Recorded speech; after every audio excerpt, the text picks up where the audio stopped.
Alright, so I was reading through some of my YouTube comments and I came across this one by Aaron M. Clearly an amateur guitar player, but cool video, bro. He's not wrong. I mean, I have been playing guitar since like 2002, so it's been a while, but I'm not a great guitar player. I don't try to be, but I do what I can do. I love tones. I can create good tones, but playing guitar is not like necessarily my expertise. I can hold my own, but there's a lot of better people out there who can play guitar. And today I want to make a video that affects all of us worship guitar players, and I just want to pull up an example here. What do we do when it's time to play a song that somebody wrote and there are like multiple, if not multiples of multiple guitar parts? I pulled up this Glorious Day track in Ableton. Look at this. 1, 2, 3, 4, 5, 6, 7 guitar stems. Now I know they don't all play the whole song all the way through, but the point is sometimes it's difficult for us to play some of these songs when we're the only guitar player. So what do? And since I'm not the best guitar player in the world, I thought, you know what? I'll ask a friend of mine, Zach. Zach has a YouTube channel. It's a great YouTube channel. You should go subscribe to it. He's actually trying to get to 10,000 subscribers by the end of the year, which I think he could do because he makes great content and it looks amazing. So what I'm gonna do is I'm gonna call him real quick. Let's call him. Well, hey, buddy. What's up, man? How are you doing? Good. How are you? Good to see you. This is awesome. Well, I was just talking to the Hey Worship Leader group, the crowd, the family, community, and just talking about how I need your help. I need your help with something. Do you think you can help me out? I think I can help you out, yeah. Yeah. Well, I'm trying to make a video about how to play electric guitar when you're the only guitar player. You know, I've had some recent comments saying, you know, they weren't too mean, but I had some recent comments of people gently reminding me for no reason whatsoever that, you know, I'm a beginner guitar player, and I'm not gonna argue with that. You know, I've been playing for years, but I'm not the greatest guitar player. But I've seen your YouTube channel, and I'm like, I know someone who's a great guitar player and who can help me with this video. Zach, are you up for the challenge?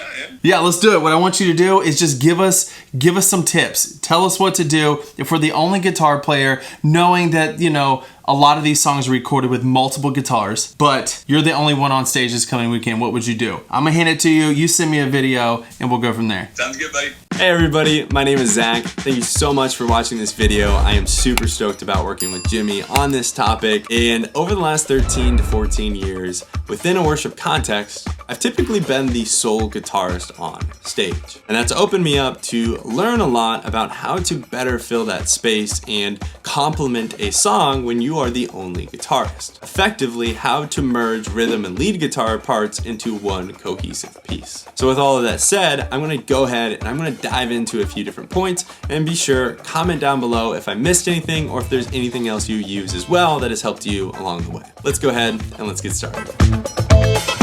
Now, the very first thing I'd recommend doing before I even pick up my guitar is to actually evaluate who are the musicians in the band that you're playing with. In this case, if I go in and I pull up Planning Center, I can see that we've got one acoustic guitarist, a bassist, drummer, we've got a keys, myself. In this case, we do actually have a rhythm guitarist, we have 2 female vocalists, and then we've got a piano player. Now in this particular case, what I typically would recommend looking at is if you have a keys player, gauging their skill and how they typically play their instrument. In this case, Dale's a really fantastic keys player. He typically adds really big ambient pads, has arpeggiators, he's got really awesome effects, and because of that, he's gonna fill up a really wide tonal frequency range that allows me to be a little bit more open with what I play. In this case, if you've got a keys player who is just really playing piano, it's gonna hold you back and they're not going to fill the space as much, and that's where you'll want to step in and occupy some more of that space. That is so true. That's a really good tip, because if your piano player is already playing with like tons of reverb, tons of pad sounds, you adding much more ambient stuff can only just bury yourself in the mix rather than standing out. This is a great point. Great job, Zach. Let's get back at it. Another thing that I would go in and I'd look at is typically the female vocals. When you consider playing in a live setting, guitar typically occupies that middle to mid high end frequency range, and that's typically where keys, piano, and female vocals also sit in a mix. And you have to think to yourself, am I competing for those frequencies with somebody else? Now, not all of that is going to fall on you. Obviously, that is up to your sound engineer and how they push their mix in a live setting, but those are things that I start to think through before I even pick up my instrument. I also think through how I can be more of a musician and less of a guitarist. And the distinction, in my opinion, is a guitarist is normally interested in making themselves sound really great, playing the thing that perpetuates themselves, maybe a really flashy solo, something that doesn't always fit the song, whereas a musician is more worried about the entire band's dynamic. How do I fit in a mix? What is my tone going to be like compared to the rest of the band? And if you can start to think through those things rather than just how do I play my instrument, that's going to go a really long way when mixing lead and rhythm guitar. Well, Zach, I'm really glad you said that, because it's one of the things I say all the time, and I tell everyone who auditions for my team that, you know, we're here to serve the song. We're here not to make ourselves look good, like you might do in a band that's your own band or something else. It's not necessarily wrong, but at church, in our worship gatherings, we're there to serve the song so people can sing. And I also heard it said this one time how, you know, let's say there's 5 people in a band or 7 people in the band. There's this fraction rule where if there are 7 of you, then you should be taking up 1/7 of the sonic space. Same way, if there's 5 of you, you should be taking up 1/5 of what you hear on a Sunday. Now that's kind of like a general rule, but it kind of helped me, and especially as I lead people, to make sure they're not just playing all the time, that they're staying in their lane, they're filling up the correct frequency spectrum. And yeah, Zach, thanks for mentioning this. This is good. Let's get back at it.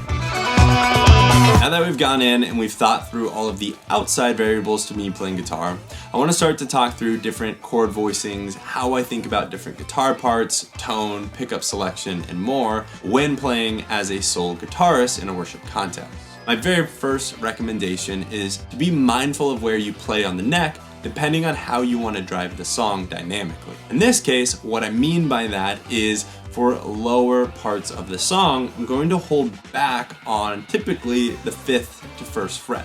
Whereas as the song is building and it's starting to drive, it's getting more dynamic, I'm going to continue moving and using different chord voicings and shapes further along the neck. So one really practical example of this would be Build My Life.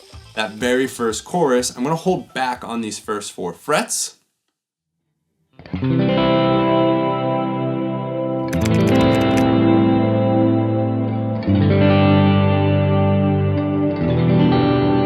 Then from there, I'm going to start to move up the neck as the song progresses. In this case, on the 2nd and the 3rd choruses, I'm going to move to different chord shapes.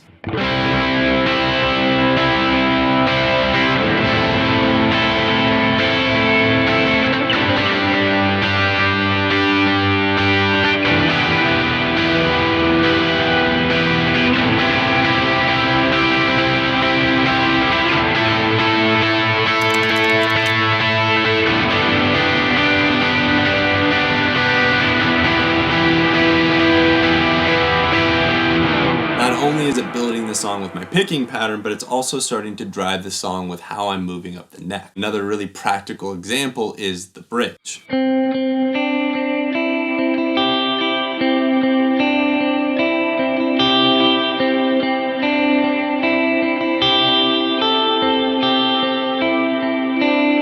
by the end of the bridge, I'm actually going to flip to my bridge pickup position and then go all the way up an octave to really drive that part.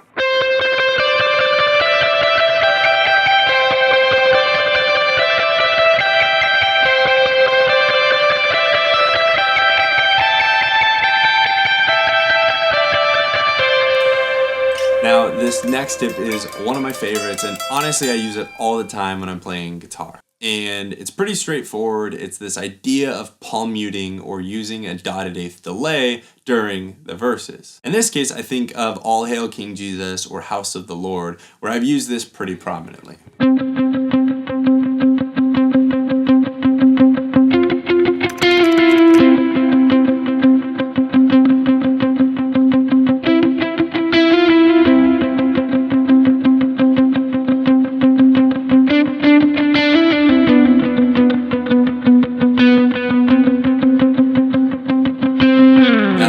This section is probably one of the easiest things to conceptually understand, but one of the hardest things to actually implement as a guitarist. And it's this idea that it is okay not to play. And what I'm telling you is sometimes I think it's just as important what you don't play as what you do play, so that way when you do play, it helps elevate those parts to a higher degree. I tend to think of guitar as a way to really bring the song to the next level.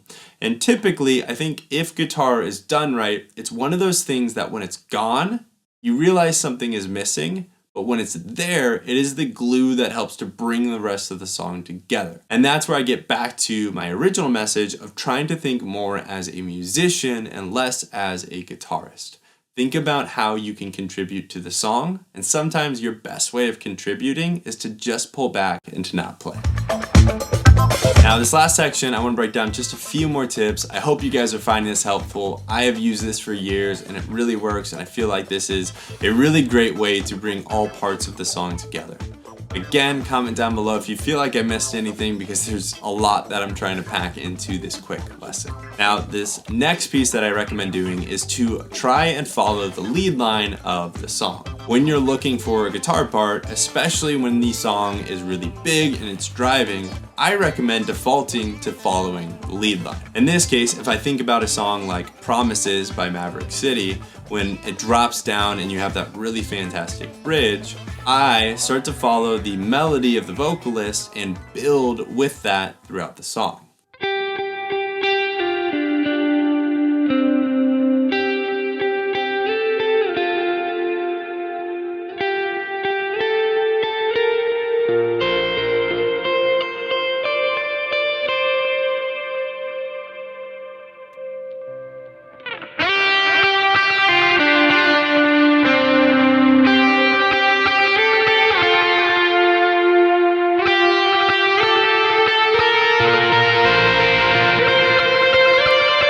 Now this next tip kind of goes hand in hand with the first, but it's the idea of playing the important lead lines. In this case, don't shy away from a lead line if it's going to help to drive the song and build the momentum, typically between a chorus and a verse. In this case, if you have the chance to play a lead line, absolutely go ahead and do it, especially if it's part of the main recording and it's something that's going to help move the song from one part to the next. Now, this last and final piece is this idea of using different chord voicings in different shapes across the neck. Now, for me, I find myself gravitating kind of towards like a D shape up the neck. In this case, if I go all the way to an A chord, but in a D shape, this gives me a lot of opportunities to go in and kind of dance around that chord shape and really accentuate the notes within that chord. And this is another really big go-to. I think about the intro for Give Me Faith by Elevation Worship.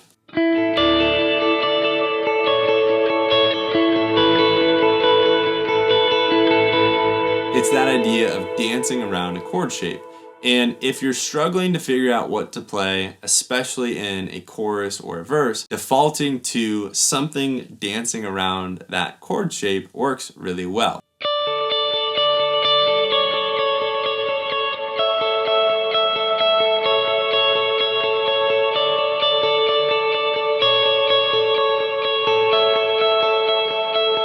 I hope all these tips were super helpful. Again, thank you all so much for tuning in. I appreciate Jimmy and everybody else for checking this out. And let's get to that 10,000. See you next time. Those are some really great tips. Thank you, Zach, for coming on the channel and sharing your wisdom with us and playing that beautiful guitar. Guys, if you're watching this video and you like what you saw, go subscribe to my channel, but definitely go subscribe to his channel. We have a goal of him reaching 10,000 subscribers by the end of the year. I think he can do it. So thank you all for watching this video. I'll see you in the next. Bye.